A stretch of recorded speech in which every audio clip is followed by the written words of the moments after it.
Welcome to the Sacred Emergence Podcast. I'm your host, Michelle Wong, and I'm so thrilled that you're here. This is a place where you'll be guided to living your most aligned life so that your truest, most radiant self can emerge. We'll be jamming on topics ranging from spirituality, entrepreneurship, to wellness and lifestyle design, and everything in between that can support you to grow, evolve, and shine, all the while not taking ourselves too seriously. So if you're ready to step into your leadership, break through limiting beliefs, own all of who you are, and expand in abundance, grab yourself your faith cup of tea and let's dive in. Hello, everybody. Welcome back to another episode of Sacred Emergence Podcast. It's Michelle Wong here.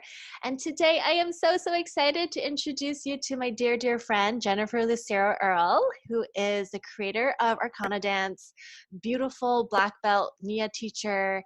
And she joins us by way of California. Hi, Jennifer. Hey. I'm so excited you're here. Welcome. I'm excited to be here and remembering that last year you were here, not right around now, but in the winter. And it's really starting to feel like winter, even here in California. I'm looking out at a beautiful blue sky, but I was wearing a jacket last night, which does not happen very often here. Oh my goodness. Yeah, I remember the last visit, it was cold. That didn't stop us from going to the beach. No, it did not. It did not. And it's always fun to see you. It's always fun. Yeah. And the first time I came to visit, it was Southern California. I was like, oh my God, beach life. Yeah, we were fantasizing about you moving here. Yes. Oh my God. It's so needed in Seattle, gray, rainy, damp, cold weather in February. And she has her own beauty too, right? Absolutely. You gotta love the pine and the green. Yes. There are many things I miss about Seattle, and you are one of those. Aww. Not things, but people that I miss. Yay. Yeah, well, I'm excited to dive into our conversation. And before we hit record, we were just reminiscing on how we met. And I just wanted to tell everybody. So Jennifer and I met at a Nia class. And this is like back in 2009. It's been 10 years, I think. Yes. Yeah. And I just remember we were at this dance space, and when you walked into the room, you and I locked eyes, and then you smiled at me, and it was just sweet, like, I was like, do I know her? She looks familiar. She is so sweet. And then we started talking after class, and I'm like, oh my God, I love your energy. You're like this bubble of joy. Yeah. And then we've been friends ever since. It definitely was an instant connection. Yeah. And then since then you got your Nia belts. Yeah. So you teach Nia. And then I actually am now a first degree black belt. Your first degree? Yes, I did my first degree black belt last year. I think I probably have to update all of my materials with that, but that's amazing. Congratulations. Thank you. Yeah, that's it's an incredible journey with just doing each of the belts in Nia. Yeah. So it's its own training itself. So I totally respect that whole process. Yeah. And each training just gets deeper and more profound. I've loved every single one. And the next one up is second degree black belt. Not sure when that will happen for me, but it is definitely on my radar. Wow. That's incredible. Yeah. And then you also have this deep knowledge and wisdom of Tarot. And through that, you created your own dance with ArcanaDance. Yes. Yes. Yeah. So just like Nia, it's a fusion practice, although they're entirely different.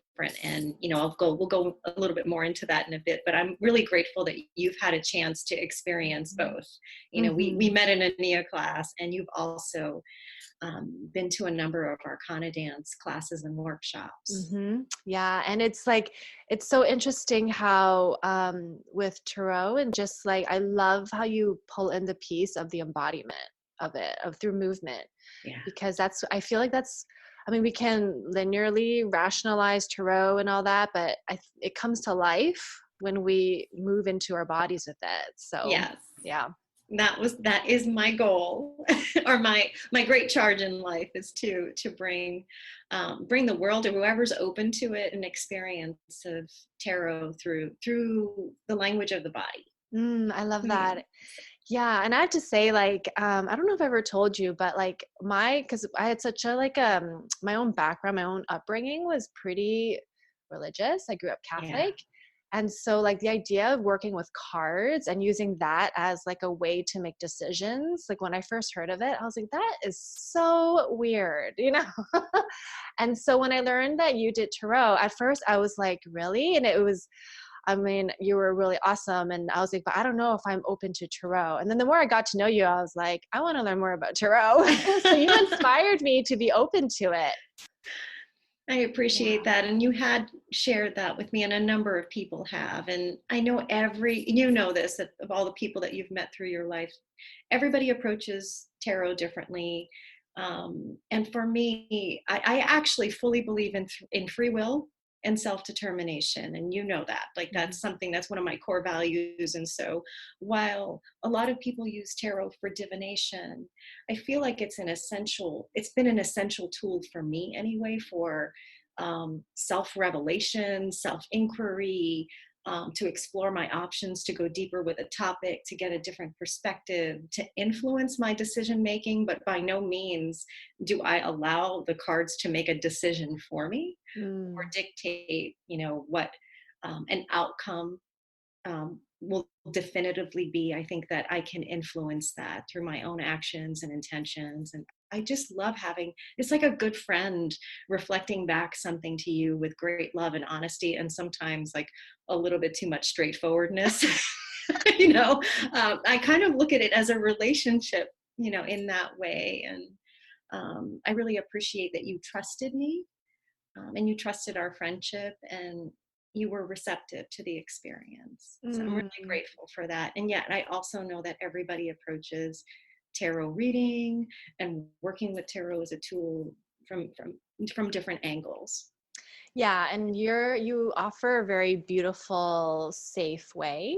That's very inviting, right? Like I remember when I had my reading with you, like I think the death card came up, but it was Yeah. it was such a happy card. Like I got it, it's like things are shifting. Like it's a good Yeah. death. Yeah. I so love that you mentioned that, because I'm going to just show you something that's sitting on my altar right now. Okay. So I've been working with, of course, I'm always working with a new deck. I have way too many decks I think I lost count after 500. But I've been recently working with a deck. It's actually called the Sacred Creators Oracle. It's one of Chris Ann Mm. Donnelly's new decks. And I actually have the death card, and it's in this deck. It's an oracle deck, but the first 22 cards are reflective of the tarot major arcana, and the rest are oracle cards. But she reframed death as successive transformation. Ooh, I love it. And I have been sitting with this card since my birthday. And so it's Mm. been a little bit over a month that I've been sitting with this card on my altar here, and exploring a whole new process around introducing death as an archetype. I've done it as a workshop, and when I lived in Seattle, and as a whole day retreat at a church in Ballard. And this reframed death for me. So not only did we have an experience in your reading, and it, shed light on some personal transformation you were going through. For me, this is the magic of tarot. I can see something completely differently. Same archetype, same card, but just the shifting of the language to successive transformation just opened up a whole world of possibility on how can I view or take charge of my own transformation. Mm-hmm. And so I've been playing with that. I've been journaling with this question every day, like, how can I guide my own transformation in a successive way, that it doesn't necessarily have to be a complete ending of something and a brand new beginning, but can I kind of going through a spiral? Can I Mm. unfold? Can I guide my unfolding? And so I've been thinking about that, and of course dancing with it too, I in love it. some awkward ways, but I'm doing it. I love it. That is so good. Yeah. Well, can you share how you got into tarot? I can. And so I was thinking about this. I'm like, should I call my mother first and ask her for permission? So I'm hoping that, this recording doesn't get back to her.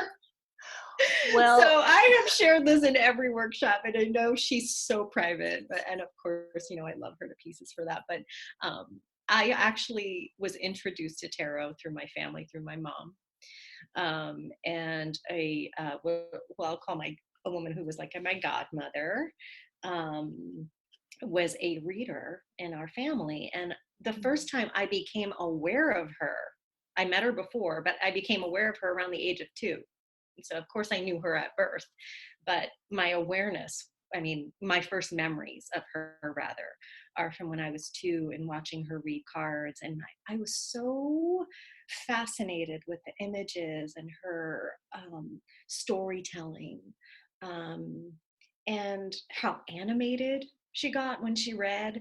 And I was obsessive. I always wanted to go visit her and touch her cards. Like I always wanted to do that. And so I got my first deck of cards. So tarot cards have been in my life since I think I became conscious of being, alive, and in the world.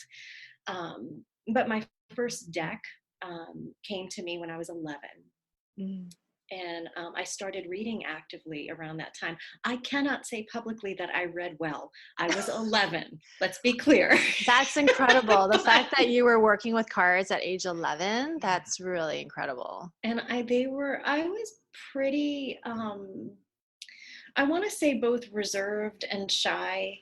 And I had a relationship with these cards that I didn't know at the time. There wasn't real language around being a kinesthetic learner. I didn't learn about being a kinesthetic learner until I went to college.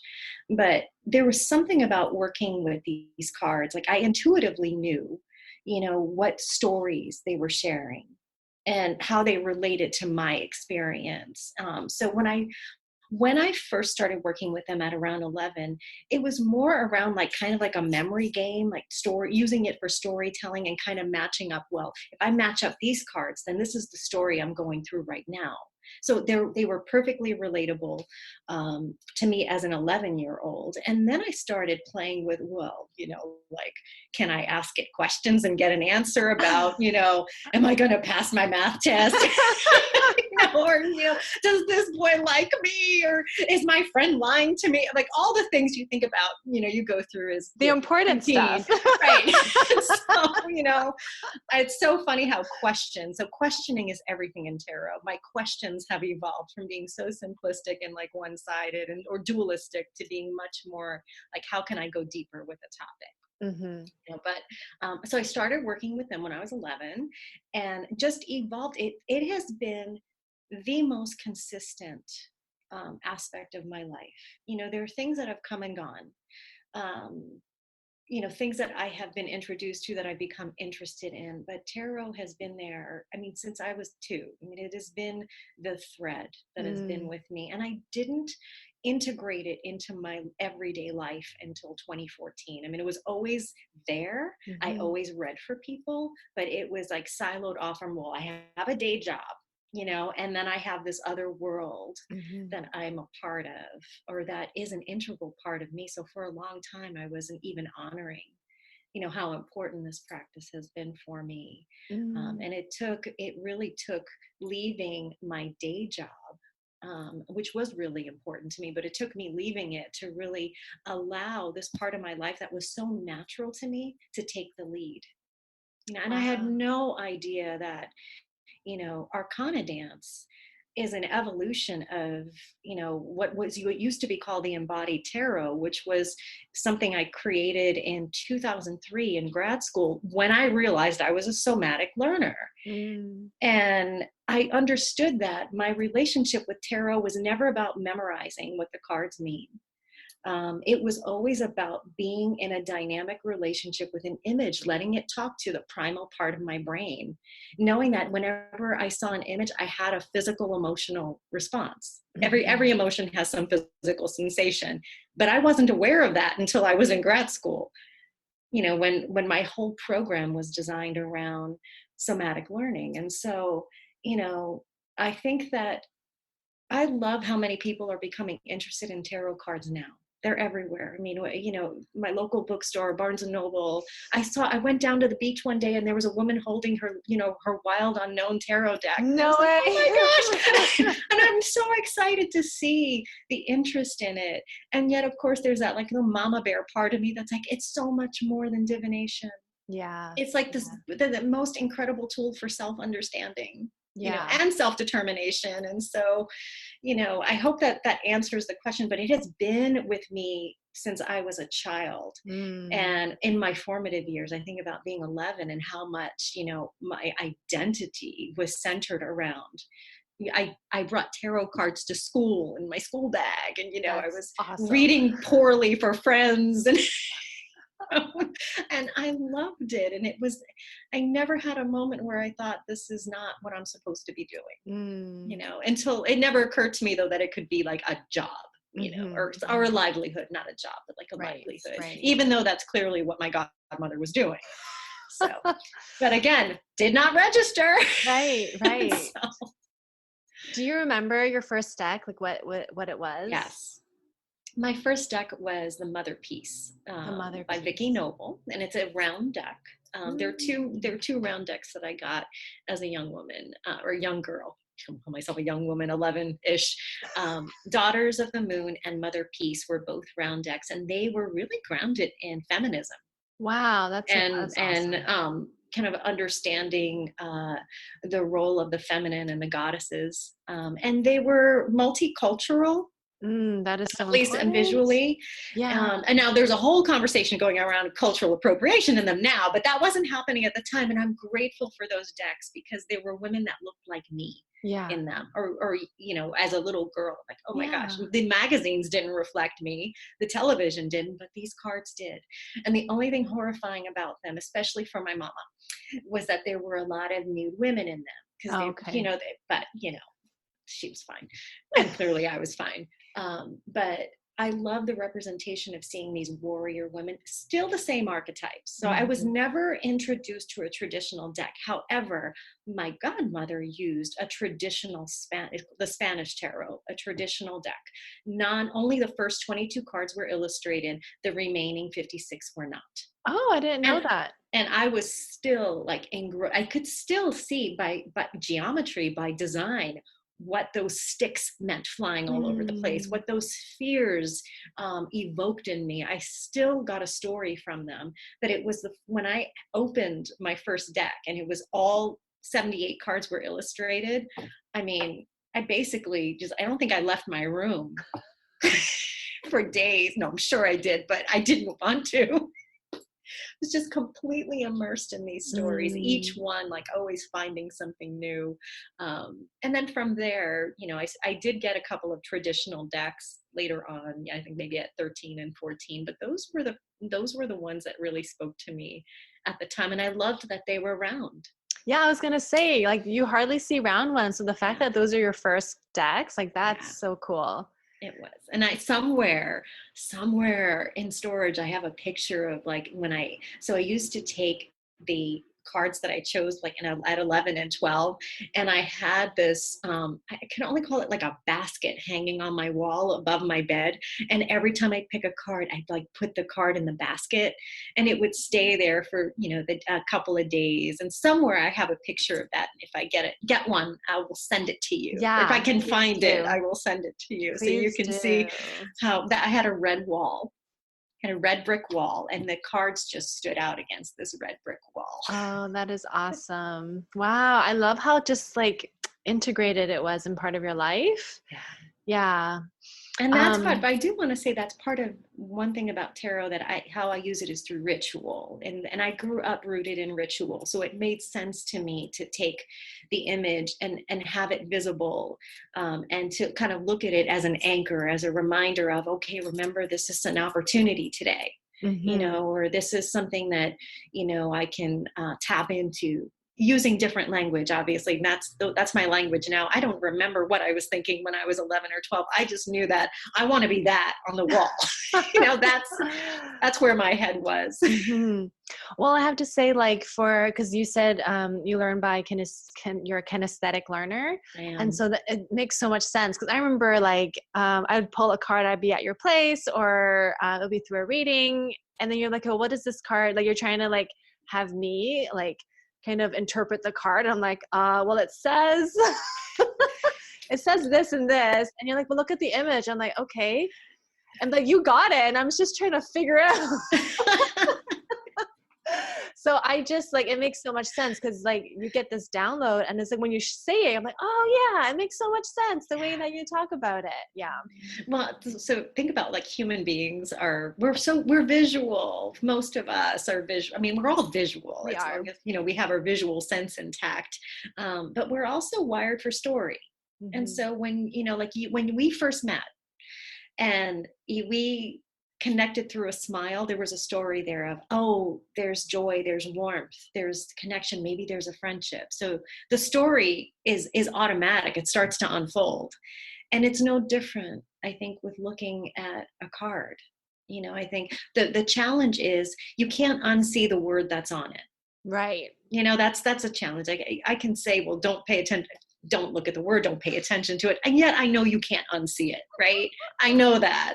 But it's just about allowing the word to drift off into the background and see what else you can tease out of the image. What can it invite in for you? And I really don't believe it. I never want to take someone's self-discovery away from them. So it's like one of my hard rules at my workshops, like, don't ever tell anyone what a card means. Like, until like you have the experience, until you have your first relationship with it, your own self-generated definition of it, or definition or understanding of it, then we can talk about, what it means.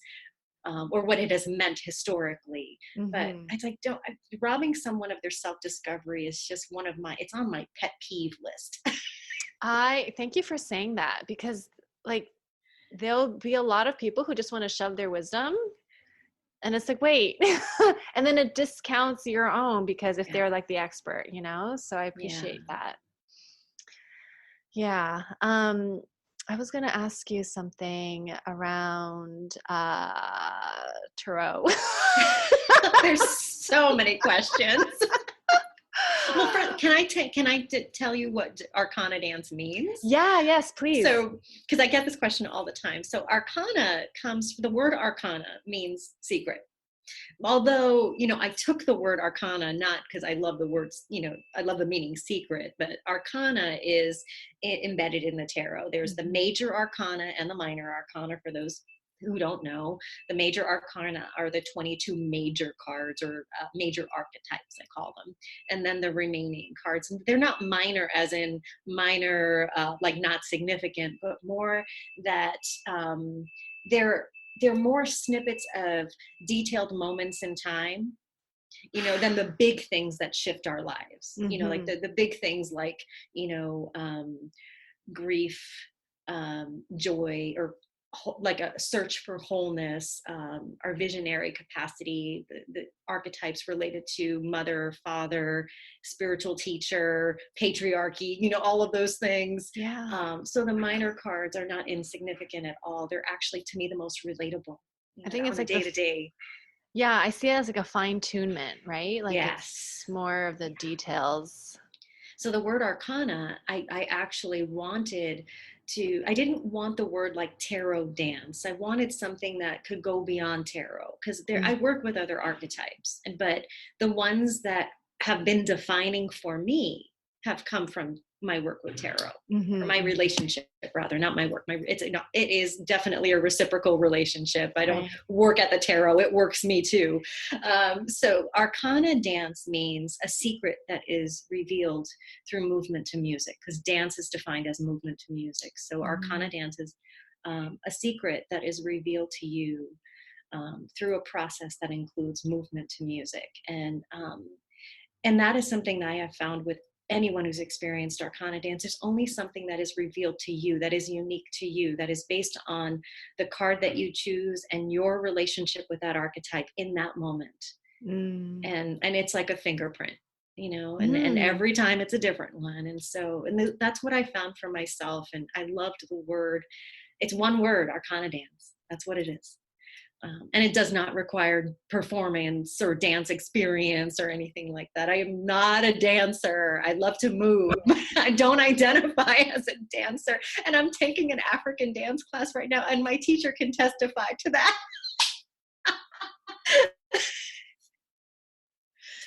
Oh, I think I lost your audio. Oh, there you go. Can you You're hear back. me? You're Okay, back. great. I can hear you now. Okay, yes. good. Yeah, I was just going to say, I love that you're still taking the dance class, because in February when I came to visit, you were doing it.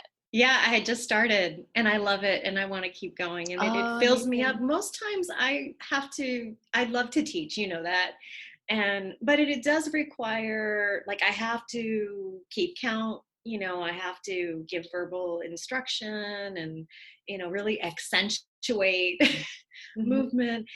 And when I can just be a student, especially of a different modality, I can be silly. I can be in the state of a learner, and I can have two left feet, which I definitely have in this class sometimes, And so, and I love it because it reminds me of, it humbles me. It reminds me that, as even when I know choreography, or, when I'm really certain of a movement, it takes time for an individual to learn those moves. Right. And it takes what it takes. And the moment that I get it, it's a huge celebration. Right. So. Oh, so good. Yeah. It's actually really awesome that as a teacher of movement, you also are a student, right? Yeah. So I remember the question I wanted to ask regarding the tarot. When you get a new deck, like, how do you read the booklet that it comes? Like, how do you introduce, like, how do you integrate a new deck? I apologize in advance, whoever hears this. I throw the book away. I don't want to see it. I just don't. I mean, I will. So I have the books for all of the decks. When I say I throw them away, I do not want them to interfere. And I'll tell you my process, and then when I invite the books. And so I know that I am easily influenced by words, and so I know I can trust my body first. I can trust, my emotional response first, but I don't want to second guess myself. And oftentimes the booklets do that. So I want to be in relationship with the cards. So it is a rare moment when I get a deck and I don't open it immediately.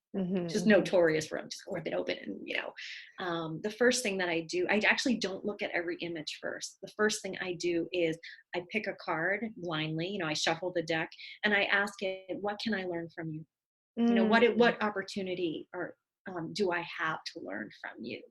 And that whatever card I pick, that's the one that I spend my first journaling experience with. I might move with it, might find the right song to move with it, and then I will look at the rest of the deck. And that one question, depending on what card comes up, I might have more questions. And when I introduce the book, it's not until I've worked with a deck for at least a couple of months. Like, I really have to have at least half of the deck gone through, where I've had my own somatic experience with it. And then I love looking at the book because I get to read about the artist, or like if there is a different artist, and sometimes the writer is different from the artist, what inspired the deck, and then what the different symbolism might be that I'm not familiar with. Like, there's so many decks now that are novelty. They're anime, or herbs, flowers, dogs, cats. There's like really a deck. Panda bears. There's a deck for everything, truly. And with that, it's not like, some of it has really steered away from when I say the traditional, template, but it really has just, it's evolved as we've evolved culturally. And so, there are some things that I just don't have a relationship with for whatever reason, and I need to look at the book to see, what is this symbol? I've never seen it before, or what does this object or this animal mean to you? The plants, I mean, I grew up like the opposite of nature. I grew up in the concrete jungle of the Bronx, and so plants, not my thing, but I am learning how to be in relationship with them and how to match up my experience of the archetype with this new level of understanding, learning about plants and herbs and trees and other things in the natural world that, I'm not familiar with. So, so I introduced the book only when I've had time, time with the deck. So then if you pull out a card after that whole process, and you pull out a card, do you still use your own wisdom? Like, I think so after I just said that.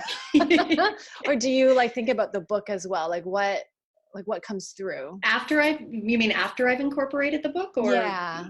That's a really interesting question. So I will always trust myself first, but I love to learn. So if I can add on to it, then referring to it's funny, I only refer to the book when I feel like I'm either getting in my own way, which happens, that's human nature, or when I'm in denial about something, like, I can't remember, it was recently, I got the 7 of Swords about something, and, and part of that archetype is around ways that we trick ourselves, with really being fixated on a perspective, or not being willing to see that there's an illusion happening, and I'm perpetuating it in some way. And I didn't like that. So I actually forced myself to look at what was written in the book to see if I could get a different response. Good for you. But I didn't get a different. But what ended up happening, though, was the language, though, gave me some new language to journal with. So instead of using these words that are so powerful, words are really powerful. So instead of using these words, are there some other words that I can incorporate? And I can't remember what specific sentence it was, but there was something in the book about, in the 7 of Swords, as an opportunity to shift my stubborn thinking about something, or something along those lines. Yeah. And I said, okay, first of all, thank you for calling out the stubborn part. So not appreciated. But secondly, opportunity was a really good word. And there were some other things in there, but I have to cultivate a practice of openness. If I don't do that, then the working with the tarot stops being multidimensional. Yeah. And I think that a lot of these books that have prescribed meanings for the cards, they're really helpful as when you're beginning your learning process. But the whole point is that it's the beginning of the learning process, and it should evolve. It should evolve to include your own vocabulary, your own lived experience, and there are so many great, tarot teachers, our elders that invite us to do that. And so I'm really hoping that, whoever listens to this and is curious about tarot, know that, yes, of course you can get a book but use it as a launching pad. Use it for, to create a foundation, but then make it your own. That's what I would say. I love that perspective, because it's like we can have our own experience and our own viewpoint with a card, right? It doesn't have to be, well, this is what it says, so what I thought was wrong. Yeah. Do you have any favorite decks? So many. Oh my God, where do we begin? Okay, so I will say that my all-time favorite deck, and it's one that I actually have 5 copies of. Oh my, that is a favorite, all right. It is, and for a good reason. So it's the Gaian Tarot, and it's Joanna Powell Colbert's deck, and it was meaningful to me when I discovered it. I think it was a 2012 or 2013, and not that long ago. But it was the first time I saw a deck that had people that looked like me in it. created this beautiful deck that's incredibly diverse, like with ecology, with people, generations. And it was the first time that I saw women that looked like me, or people of color, Mm-hmm. but they weren't depicted as like mythological beings. So my first decks, Daughters of the Moon and Mother Peace, had women that looked like me, but they were like mythological beings. They were Mm-hmm. goddesses. Um, they were reflective of a specific culture. At a certain point in time in history. Joanna had pictures of everyday people in Mm. modern times, and I cried like the first time. And the first card I chose was the Three of Fire, which shows this woman's beautiful, full body, tan woman, you know, like floating on air with these little sparks of fire, and she's dancing. That was the first card I got in our deck, and fell in love with it. And in the first year that I started working with this deck, I bought 3 copies. It was the Llewellyn version, and then went out of print, and then it was republished, and then I also got one of her special edition ones. It's absolutely insane, and I have no regrets. It's a Mm-hmm. deck that I bring at least 2 copies to every workshop. It's so accessible and so beautiful in imagery, and rich in its story, like visual storytelling. And so it's my absolute favorite one of all time. I have multiple favorites right now, because Mm-hmm. there's so many incredible artists that are producing decks, not all of them through major publishers. I mean, some of the Right. most beautiful decks that I found, the most powerful ones that I found for me to work with, are by independently produced Mm-hmm. through Kickstarters, or Instagram is a great place to find Totally. independent Yeah. artists. And so, but I would say that one really has been, like I said, I keep a copy in my car of the Gaian. I have it on my Mm-hmm. phone through the app, and it's just the one that it grounds me. Oh, It that's really so does. cool. Yeah. So yeah, and I could go on and on about it's like 30 of them right now. I mean, I love visiting you because I know we're gonna pull cards. That's Yeah, like the one for sure thing. And then I just love looking at like all of your decks. It's like, okay, good night. And then like you have your bookcases filled with them. Like, which one do I want to look at tonight? I do have to mention one more, because it's been.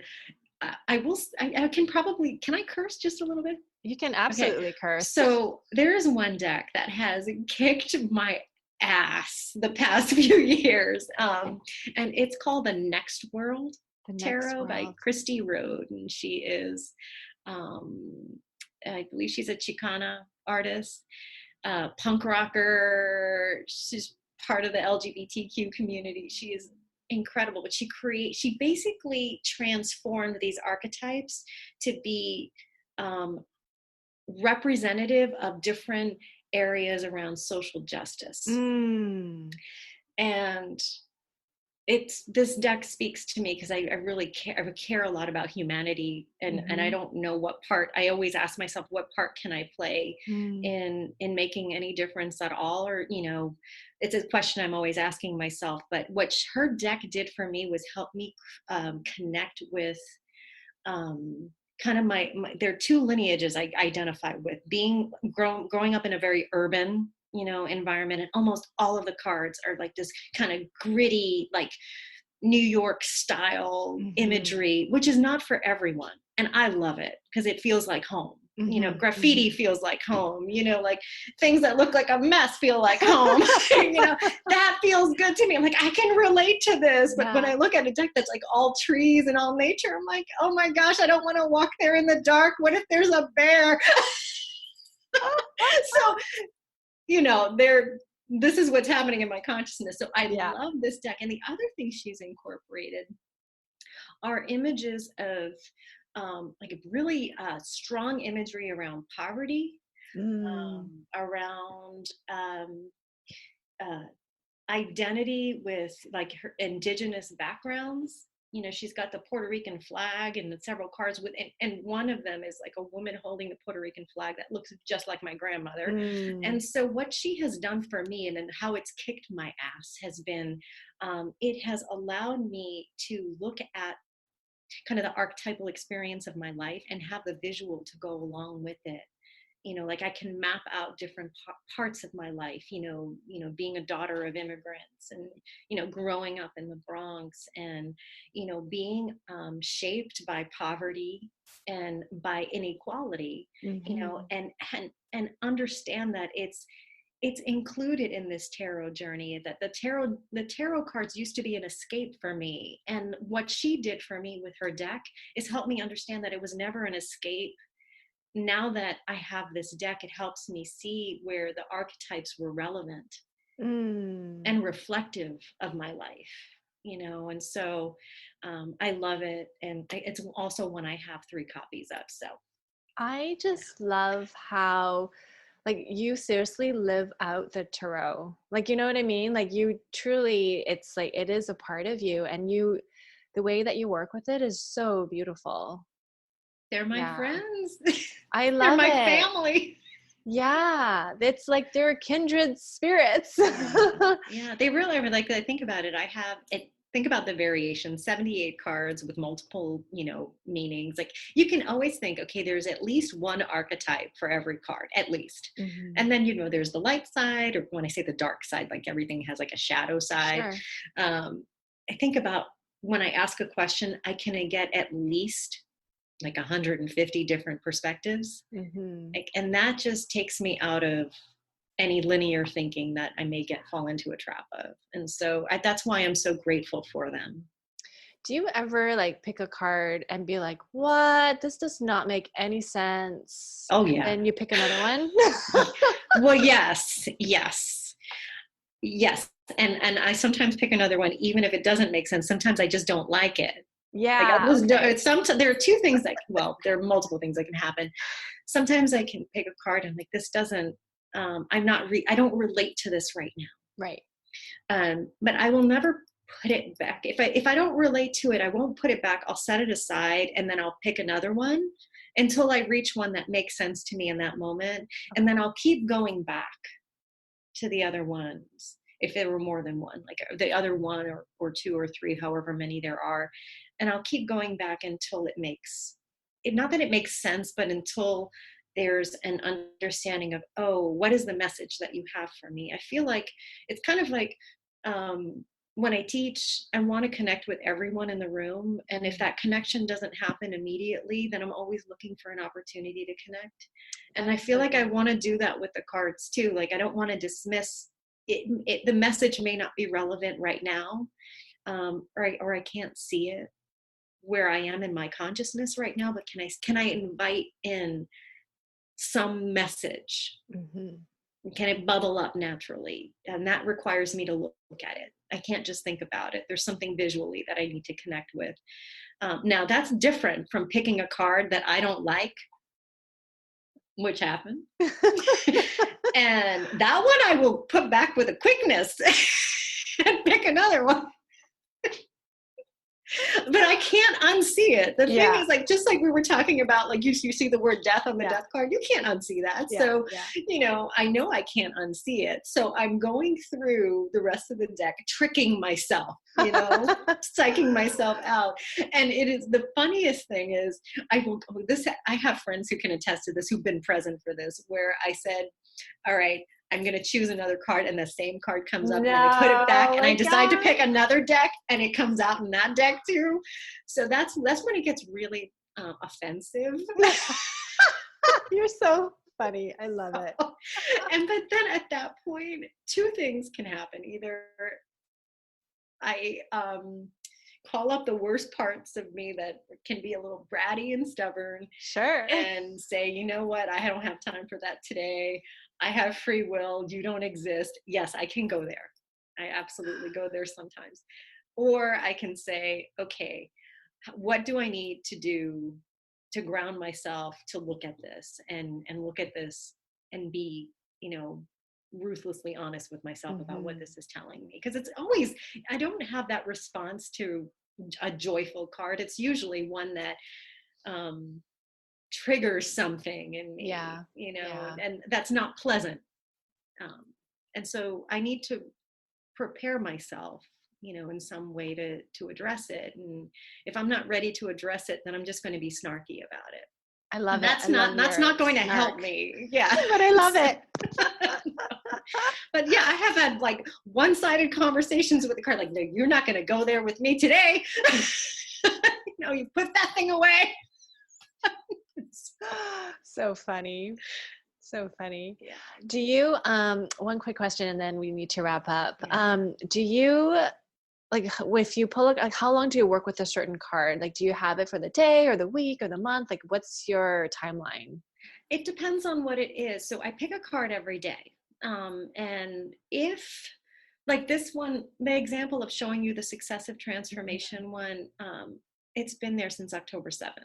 Okay. I am not ready to stop working with it. And it's one of those cards that I now have a whole playlist around, that I've been moving with, that I have a whole journal devoted to, and on my laptop, like a whole pages, file about. That doesn't happen every day with every card. And it's an organic process for me. It wasn't just that I chose it on my birthday. There was something that happened when I looked at the words. It wasn't even an image, because it's just the words on there. When I looked at the words, I just knew that I needed to be in relationship with it. So I choose a card. I'll show you my card of the day. My card of the day is this beautiful image from the Muse Tarot. And so I understand that if this is a podcast, you're like, what are you showing? So this is, the Muse Tarot is by another deck by Chris Ann Donnelly, and it's the Queen of Materials, who is the equivalent of the Queen of Pentacles. And this is gorgeous, so gorgeous, tan skinned woman with roses in her hair. Yes. She just looks so fabulous, right? She's, oh my gosh, just noticed we're both wearing turquoise today. Perfect. With big red earrings, which I am notorious for wearing every day. But she represents, for me, the Queen of Materials. When I chose her, I have been getting the Queen of Pentacles pretty regularly over the past couple of months, and she's the equivalent of that. And that to me is speaking to spending time taking care of my body and connecting with the aesthetic of beauty, and because she is adorned. She adores herself and she's adorned. But more than anything, she exudes a level of confidence about how she shows up in the world, whatever her craft is. And I look at her and I see just this craft that is beauty. And I have been doing a lot of program development. And so having her on my altar, today, and however she showed up in other cards, it motivates me to keep creating, keep working, like get the confidence in my craft comes from doing it. Oh, so good. And so the short answer to your question is it's not predictable.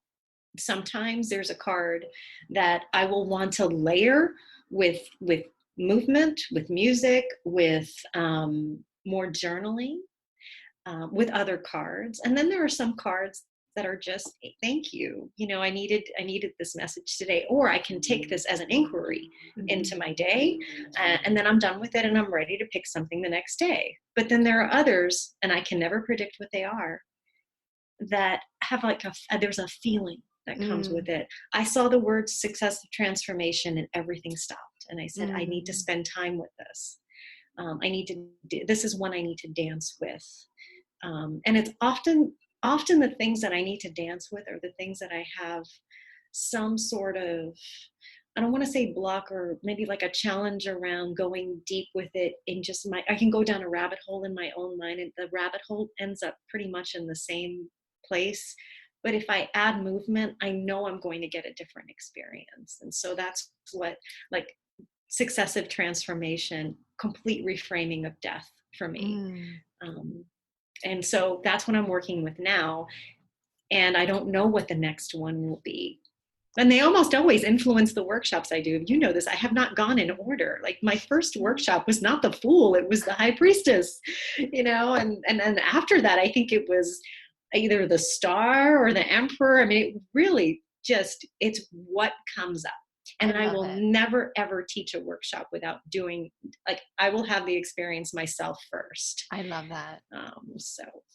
So good. And that's just a perfect segue into how can people learn more about working with you?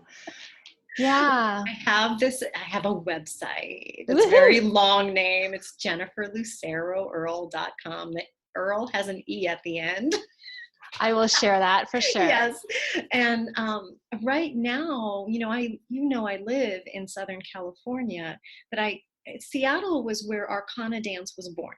And so I come back to Seattle. I mean, I went back like 8 times last year, and I think this year I was back 4 times. And I'm already planning to be back in Seattle February and March. I'll send out the dates soon, as soon as they're confirmed. But I've also been introducing ArcanaDance across the country and usually connected with Nia communities.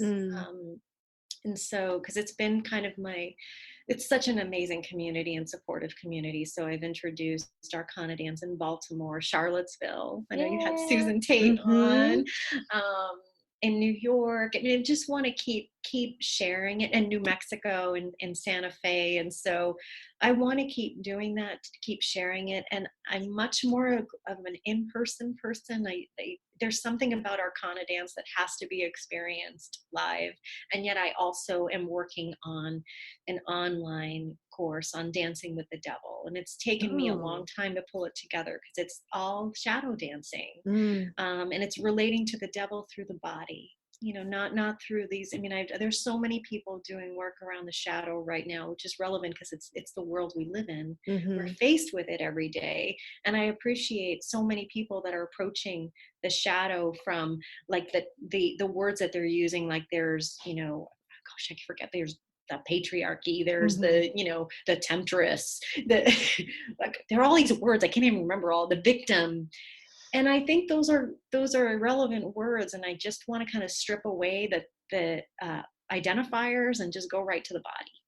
What happens when we experience the shadow? We constrict, we contract, or we lose control or sensation, we get out of alignment, out of contact with ourselves. And so I've been working on that. And that I have been bashful about doing online work. And so this is something that I will be sharing in 2020. Yay. But people can find me online. I do workshops everywhere. And I do readings through Zoom, through video, and in person when possible. And that's my heart. I will always, no matter where ArcanaDance takes me or where my Nia career takes me, I will always do readings. And you are in high demand. So if anybody wants a reading with Jennifer, get it on your calendar. That is true. I feel so embarrassed saying that, but it is actually true. My calendar gets booked, right? You gotta reach out soon. So, well, amazing. And then you're also on social media, so I'll share those links too. Yeah, I have one Instagram page and 2 Facebook pages. I have the same thing. Got to get better at the social media thing. Got out my game, but it is like a vortex. I get sucked into it, and takes away from the time that I spend creating, and creating is what I love. Totally. Well, thank you so much, Jennifer, for sharing your time and your wisdom. I just love how you work with tarot. It's so unique, and so I'm so happy that my community gets to learn from you. I am too, and I can't wait to meet you all. Like broad community. Yeah, please, if you love this episode, take a screenshot of it, share it, and then tag us. Yes. All right. Thanks so much, Jen. Bye.